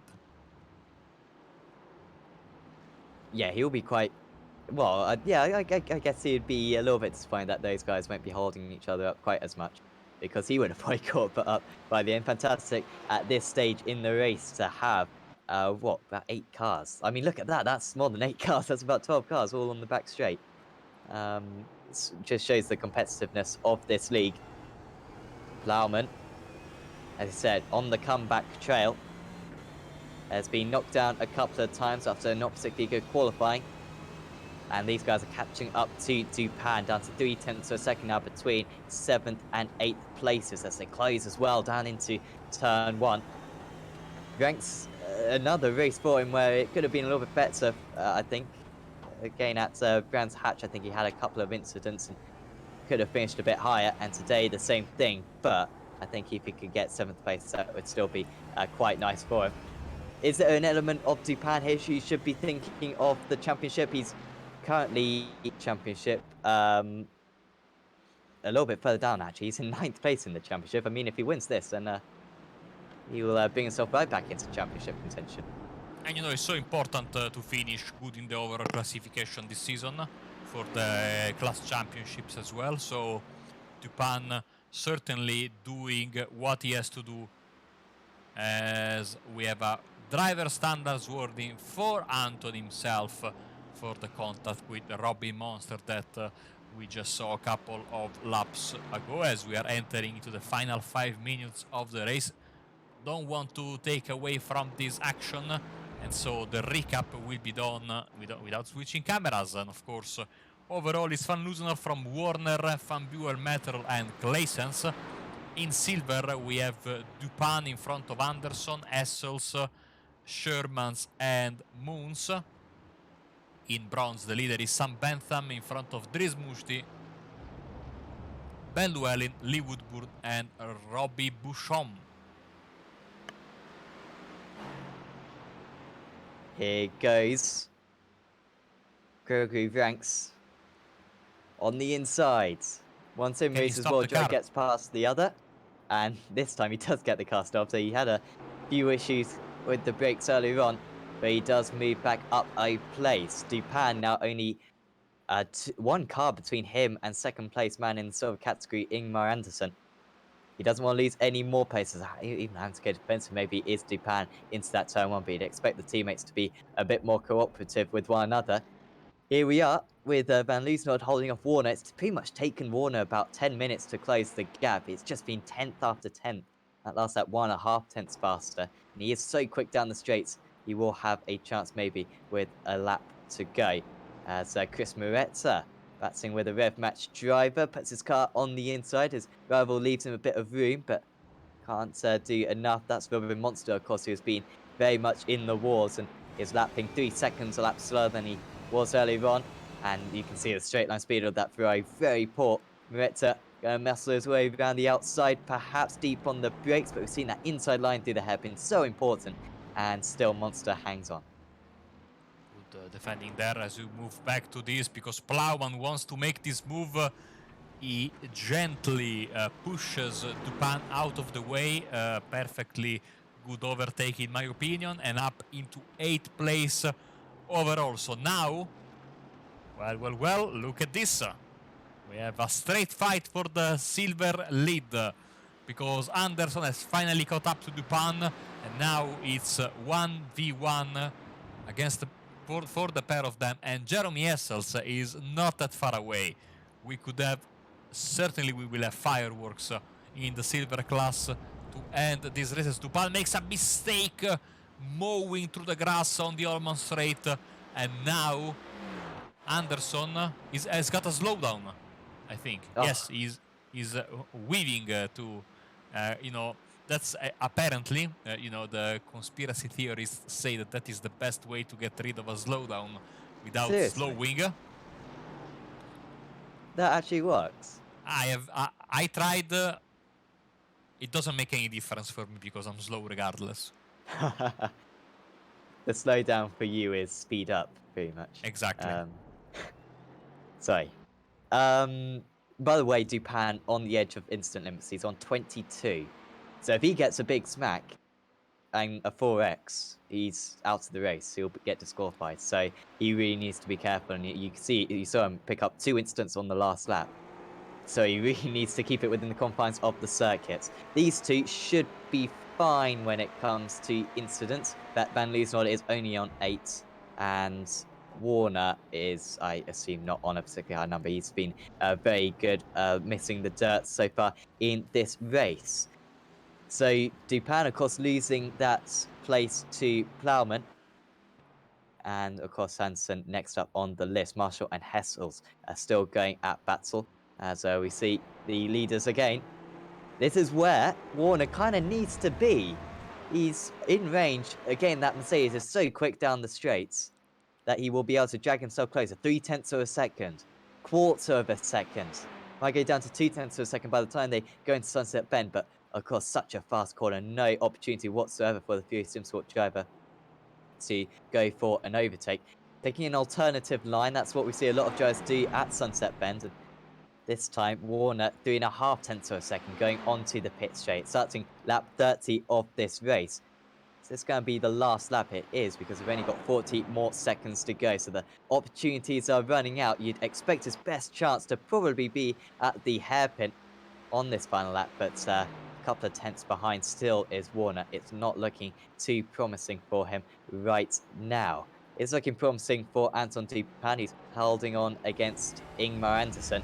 And this is, like I said, Warner's best opportunity at the overtake, but he's miles too far behind to even think about going for an overtake. This could be a frustrating day, or will this be a positive day for Chris Warner? Hopefully we'll have a chat with him later on. Certainly up there for driver of the day. I've only just realised I've got to make a decision on that. So many fantastic candidates for that award today.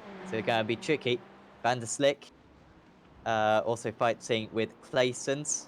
All battles going down the order. There's a couple of battles we haven't paid too much attention to in this race, but it has been absolutely captivating. Hopefully you've enjoyed the first hour of this race. We've still got about another minute to go to decide who is going to be the winner, to decide who is going to dish out the points for today's race. Ever so important in the championship. We're 2/3 the way through, heading next week to Circuit of the Americas, as Hessel's just a little bit too detached, but of course, good to see the 3 silver drivers line astern.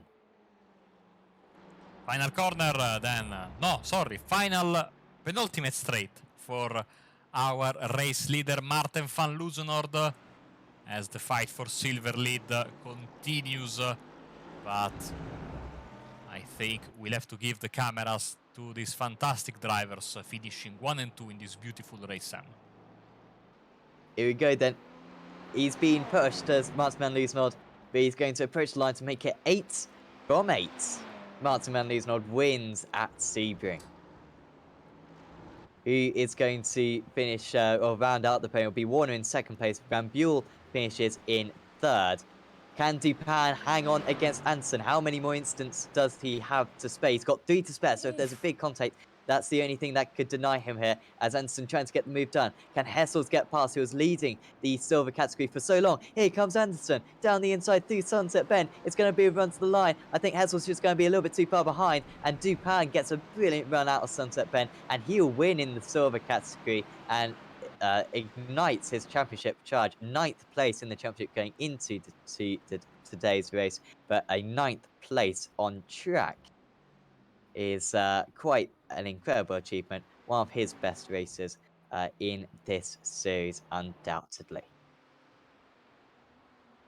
So this is what happened to Claysons and Van der Slick. Van der Slick closing back in right at the end of the event. So we saw also Bentham. Congratulations to Sam winning the bronze class, and if the timing screen is correct, this was a mighty close finish between Claysons and Van der Slick. Sorry, it got lost in the chaos for the class wins. I think they tied with Claysons getting the tiebreaker.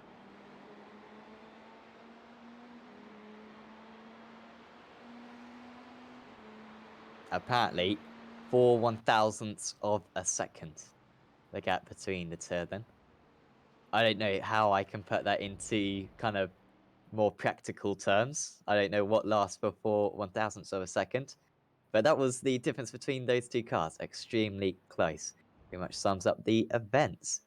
So, we can't go through this. So I've got, oh my god, Mark, can you give me some help, please, in terms of driver of the day? If I whittle it down to a few drivers, then you can, I make a short list. So I was thinking it should be Warner, Claysons, Dupan, or Bentham.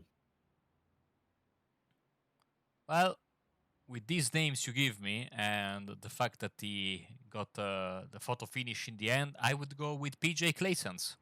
Even though that's the lazy way out, Sam, I have to say, to getting driver of the day done, getting out of your responsibilities and leaving me the final decision. But I would go for him, absolutely.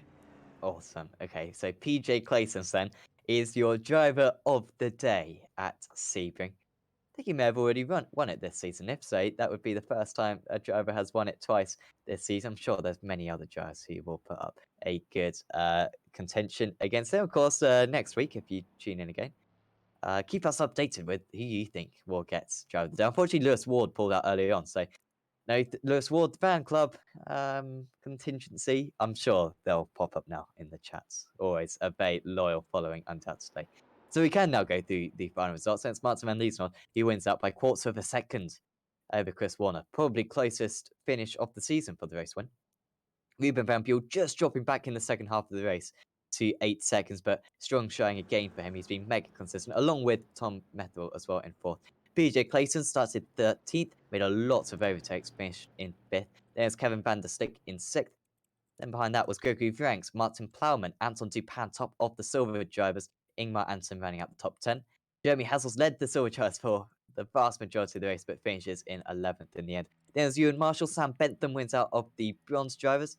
There's Chris Muretza, Seb Herberer, Nick Shermans, Bod Boland, Ronald Moons, Robin Monster, Dries Moosty, Ian Roots, Neil Cooper, John McConville, Ben Thanes, Roy Viverke, Stu Musselwhite, Brian Ben Utzman, Ben Llewellyn, Lee Woodburn, Ryan Walker, James Hobden, Stephen Castrop, Rob Thiessen, Theisberg, and Robbie Bouchon. The only driver who was one lap down was Pim Bao, who had a crash early on in the race. I think was had damage for pretty much the entire event.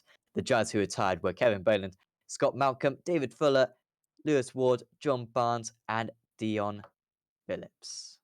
So, we always have interviews with the drivers, and today should be no difference. We haven't got too many interviews to be at the moment, but we will straight away have a chat with our bronze class winner, which is Sam Bentham. Congratulations, Sam. Once again, Sebring, you do pretty well around here.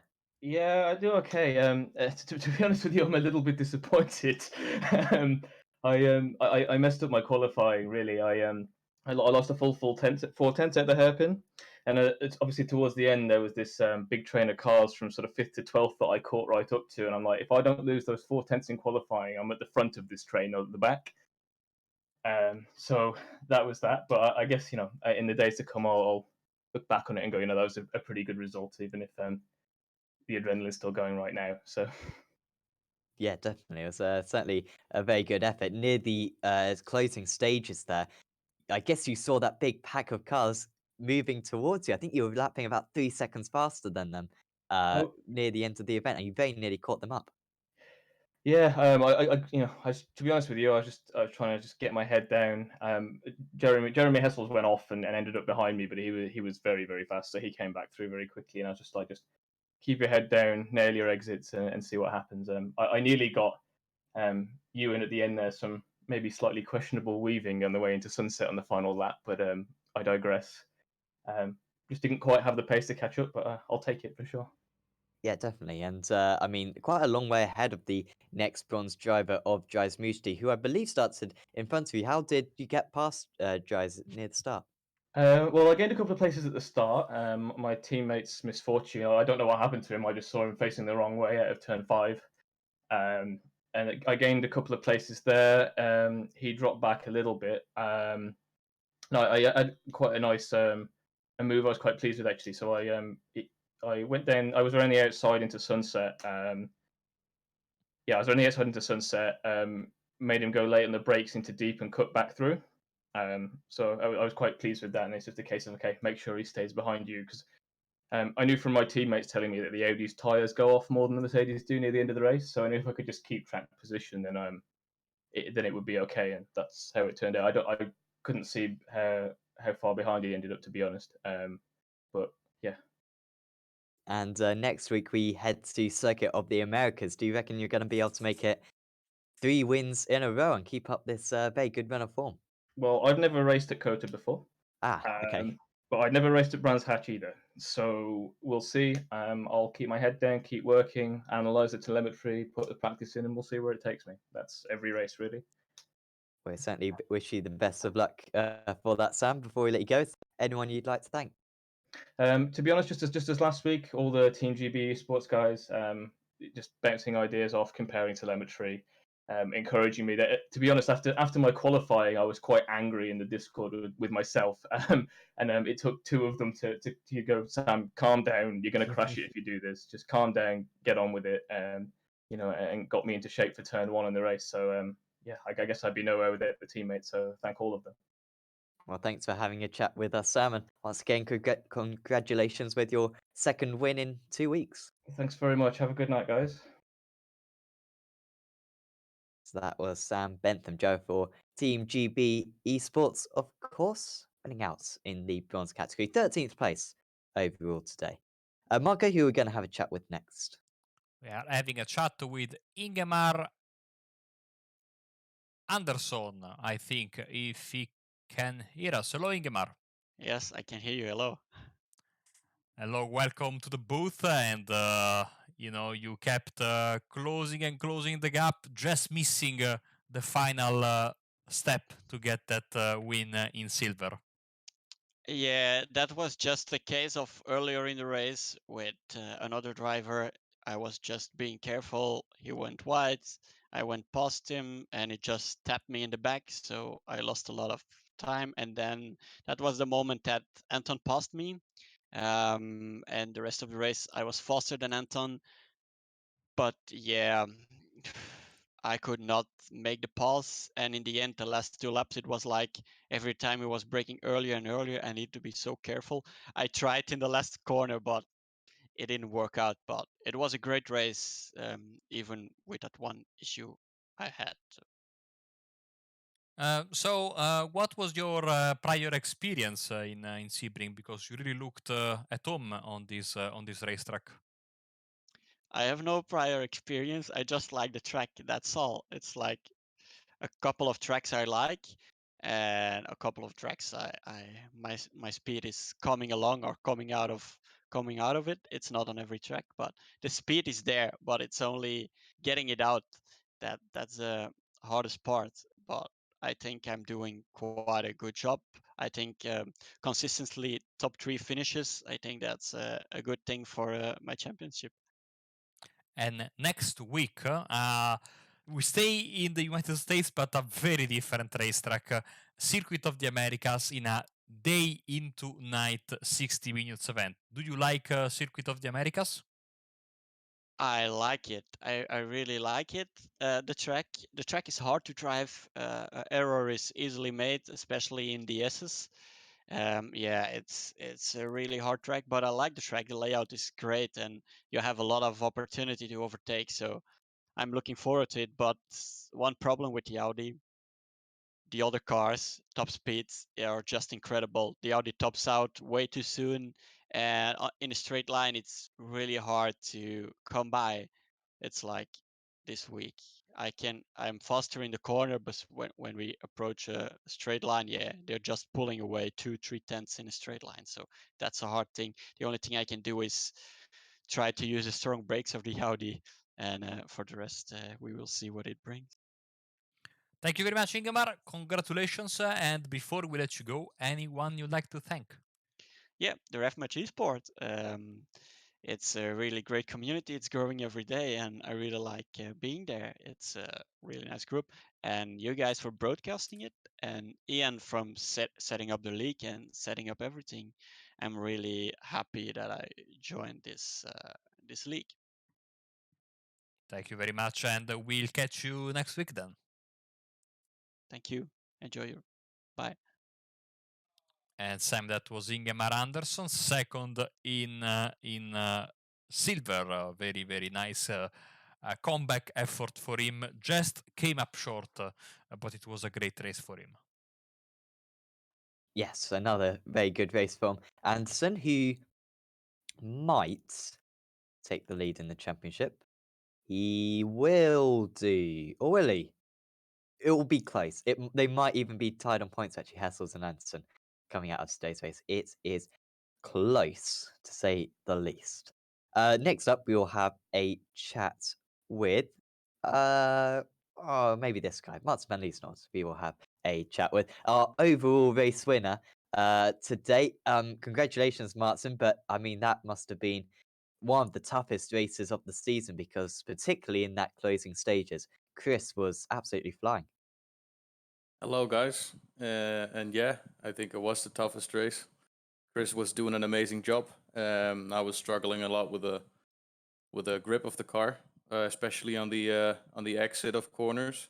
So yeah, but in the end, I think it was an awesome race. So Yeah, it certainly was. In qualifying, we saw you have quite a few issues. We watched a couple of your laps, but there seemed to be a lot of traffic, drivers spinning right in front of you. Did you feel as though you just couldn't quite get a clean lap in? I did clean laps, um, and I think it would have been a pole lap if all the others would do it on the same temperature. Because I think the first few laps were on 34 degrees track temp, and then my last lap was at 0.3, and the 0.2 I did was, I think it was around 38 degrees, so that's basically four tenths loss. So yeah, they were clean laps, but I think this track just doesn't suit the Ferrari really well. Yeah, we saw you fighting with Chris in the slipstream. You just weren't gaining at all down the straight stream. Would you say how much of is that of the car, and how much do you think that's kind of just sets up? Um, I think it's just car. It's a little bit of setup, but it's also, I think it's most of it is the car. I'm not sure why I feel that is, but maybe it's just the horsepower to weight ratio. Um, and yeah, I think top speed overall is really good with a Ferrari in the end when you're at the end of the straight, but going to the top speed, I think the yeah, also the Mercedes and also the Beamer is really quick. And in terms of the fuel side of things, we saw quite a few drivers, including Chris and also Ruben, pit one lap earlier than you. Were you just saving a little bit of fuel in those early stages, and how marginal was it on fuel to make that extra lap? I was definitely not fuel saving. I was pushing it to the limit, and I could just keep up with them, and especially in the slipstream. I think our lap times were even when the tires were when I was not struggling. Um, and then in the end, I think the Ferrari has a little bit of has a better fuel consumption, so that's where I probably gained half a second or a second. Um, but yeah, the slipstream also helped to do that extra lap probably. Of course, next week we head to Circuit of the Americas. For me, I can't remember the series ever visiting Circuit of the Americas before. What's your opinion on that track?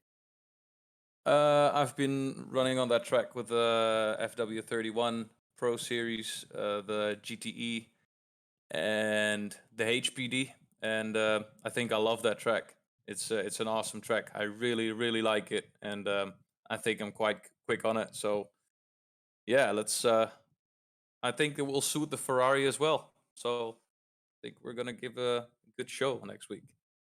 Awesome. Well, best of luck for that. And before we let you go, is there anyone you'd like to thank? I'd like to thank you guys for covering the series again. I'd like to thank the team for putting in the hard work. I'd like to thank the sponsors, UGX Racing Simulators, RB Skillworks, and Uitert. Well, thanks for having a chat with us, Martin, and see you next week. See you next week, guys. Thank you. So, Marco, who are we going to have a chat with next? Let's get Tom Matherall in the booth with us. Hello, Tom. Hello. So very, tough race for you, and you finished just below the podium in fourth position. How did it go out there? I got a slowdown on lap 1, which, as you know, is the worst lap to get a slowdown on. So I went from 4th to 8th on lap 1. Tried to fight my way back. Got there eventually, but chances are that slowdown probably cost me a podium, but 4th is still a good result. How was it racing today, especially considering the fact that this is a very bumpy track? Was it tougher this hour's race compared to the ones you had previously in the season?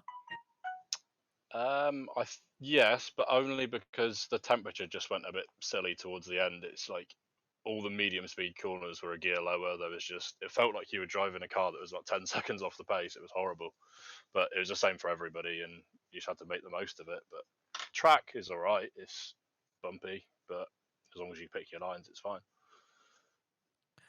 Well, hopefully next week things are going to be different because with a day into night race at Circuit of the Americas, temperature, the more you go into the race, should be on your side, hopefully. Yeah, fingers crossed. I mean, like I say, it's the same for everybody. It's not. I mean, people like driving in hotter temperatures. People like driving in colder temperatures. It's swings and roundabouts, as they say, but it's all down to personal preference. So I prefer driving in cooler temperatures. So maybe next week will suit me a bit better. Awesome, Tom. Before we let you go, anyone you'd like to thank? Yeah, as usual, the guys at Meraki, great bunch of guys. Ian and all the rest of Simrace as well for the series, and you and Sam for the broadcast. Awesome. Thank you very much. Congratulations for your race, and we will catch you next week. See you, mate. And that was Tom Methrol and Sam. Last but not least, of course, there's only one person that can close out the broadcast with us. Yes, exactly. We are having a chat with Ian Roots, who finished in 21st position today. And Evening, Ian, guys. yeah, evening. And I mean, honestly, mate, come on, qualifying, 29th. What is this? I'll tell you what it was. It was full tank. Oh, right. Yeah, that won't help. And you didn't rate this for the entire 20 minutes. No. Yeah, it's a long story, but I literally turned up only 10 minutes before qualifying started. It's been a bad day. It's been a long day. I've been up many hours today. I've not even practiced, and I thought, right, okay, let's just throw a setup in and go for it. And then I realised that it was too late. It was full tank. So I was well out of position, but I think by lap 3, I'd gained 8 places by lap 3. And I was beginning to settle and find my natural position within the field. And I was with Ronald Moons, I think, and then I got spun by Robbie. I've looked at the replay, half a dozen of one and 6 of the other, I think, which put me back down to 31st, and I managed to climb my way back up to 21st again. So I think, yeah, I've had an eventful race, that's for sure. Yeah, definitely. I mean, who were you fighting for in the majority of the race? I see you were quite close to Neil Cooper near the end of the race. Yeah, once I'd kind of worked my way back through everybody, I was hoping to catch back up with Ronald Moons, Dries, and Bod Boland, but I got stuck. I got stuck behind somebody. I was a lot quicker than them, but I just couldn't get by them.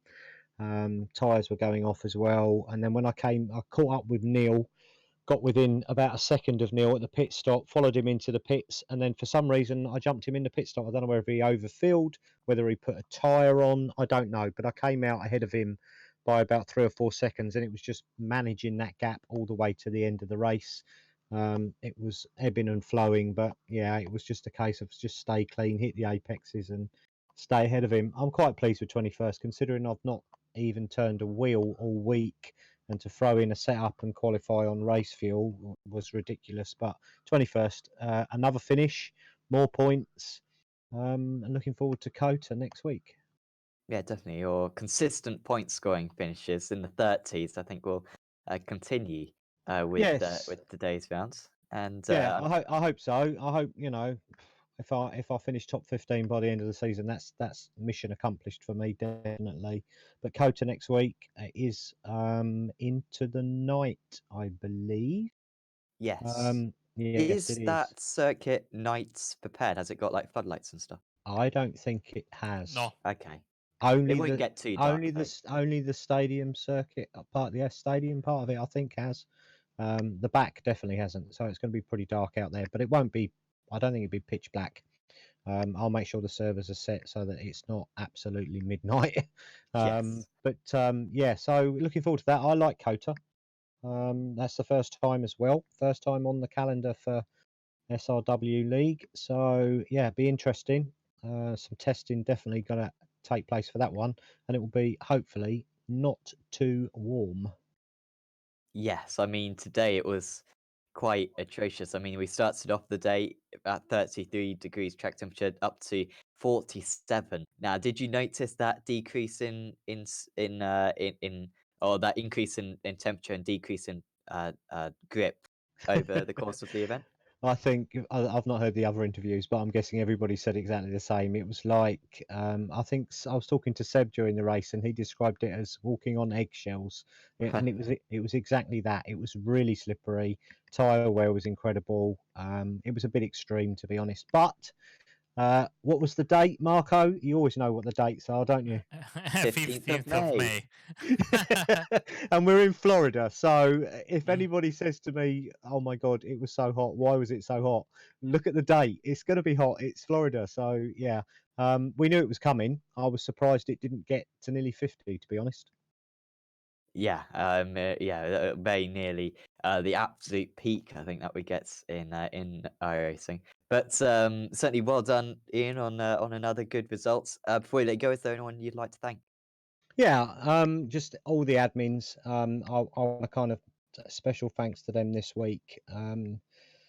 I'm not going to be around for 2.5 weeks or so, and I'm leaving it in their capable hands. They know what they're doing. They do a great job behind the scenes every week, not only with the league, but everything else that is SRW. Just want to thank those guys, Peter, Stephen, Greg, Anton, Ronald, everybody that works behind the scenes. If I've missed anybody, I apologise. But those guys looking after it while I'm away in a couple of weeks. Yeah, thanks to those guys. Without those guys, this would be impossible. I would never be able to do it on my own. So yeah, it's this week. It's a big shout out to the admins and everyone that helps out behind the scenes. Absolutely. Thanks, Ian, for joining us in the commentary box, and well, hope to see you in 2 weeks' time. Yeah, well, I'll be here. Yeah, I'll be here next week. Oh yeah, of course, okay. And then I'm missing the next two, so I'll be missing Barcelona. Is it? And Yeah, Imola. Yeah, Imola. and Imola. Yeah. I was looking forward to Barcelona, but it's just fallen that way. But yeah, back for the last two races in the season, so out with a bang, and 75 minutes at Silverstone for the end of the season. Really looking forward to that one. Absolutely. Well, see you next week, Ian. Yeah, we'll do. Take care. Thanks, guys. So that was Ian Roots, of course, driver for Simracersworld. And that rounds off our podiums today. Sorry, our interviews today. It's been a long race. Marco, a very exciting race as well. I mean, that got to be one of the best races of the season. I think Belgium at Spa was pretty good as well with that final lap antics. But I mean, that was sustained entertainment for the entire event, especially that last 20 minutes, as we always see in this series. The first and last 20 minutes, absolutely enthralling, and one of the best rounds of the season, I think. I absolutely agree with you, and I cannot wait for next week because the day into night event, we always have one night into day, and that was, of course, the first race of the season at Spa, and one day into night. And like you were saying, there's not going to be any floodlights around the racetrack, so it will be important for the drivers to know the track by heart. Of course, like Ian said, it's going to be done in a way that we get, like I would imagine, a sunset kind of scenario. So it's not like the iRacing pitch black nights on these tracks, and of course there will be headlights. I think it's going to be fantastic. It's going to be important to get your corners right, because at Kota, if you get your corners wrong, especially at night, it's tough to get the apex, etc. You go wide, you can rack up those incident points very, very quickly, and then the final swing of the season, Imola, Barcelona, and Silverstone, especially with Barcelona and Silverstone, the two newest road courses in iRacing, certainly it's going to be special. So yeah, cannot wait. And of course, you don't want to miss tomorrow at 7:15 GMT, the ARL TCR Winter Series will be here on the iRacing Esports Network, so you don't want to miss that. And of course, on Friday, it's the IndyCar Series from Brands Hatch. Saturday, it's the Formula Renault Formula 3.5. at 20 GMT, and then of course on Sunday we have the Aussie Mixed and Fixed Series early in the morning, 10:45 GMT. One final thing is the... Oh yeah, of course, we are getting closer and closer to the end of daylight saving, finally, which will change. Literally just googled it. Yeah. Yeah, which will finish this Sunday, of course. So it's finally. I mean, most of the series we do will keep following the same times that we have now. Only I think the official series will change, and the Euro V8s will change. Those I'm sure will be 1 hour earlier than usual from Sunday onwards. But the rest will be the same. If my memory serves me right, they have never changed. So yeah, finally it gets dark at 4 p.m. here. I'm very happy about that. Sorry, you're sorry about digressing on this broadcast, but why are you happy about that? I despise it. I mean, 6 o'clock is too early for me. So 4 o'clock darkness. Oh, hate it. I am a reverse bear. Basically, I stay at home in the summer and come out of my cave at winter. Okay, fair enough. I mean, to be fair, in Italy, I mean, if I was Italian, your summers, could not cope with that air conditioning all the way. Thank you very much. Exactly. So I think that pretty much rounds off our broadcast for this evening. Of course, as Michael was saying, keep in touch of all our future races. Of course, leave a like on this video. Give a subscribe to the iRacing Esports Network. There's the Rallycross World Championships currently happening. I think the other World Championships just coming to an end recently, but the Rallycross one's really good. And I think that's every Saturday evening for Europeans, Saturday afternoon, or Saturday night for Europeans, Saturday evening for Americans. So I certainly recommend checking that out because that is very short, fast racing, very entertaining. And also, you can see the Apex Racing team drivers doing very well on that as well. And also, if you wouldn't mind, please go and subscribe to the Apex Racing TV YouTube channel and our Twitch channel and our Facebook page and all our social media stuff, so you can watch more of our great broadcasts. But for now, from me and from Marco, we'll say goodbye, and we'll see you next time.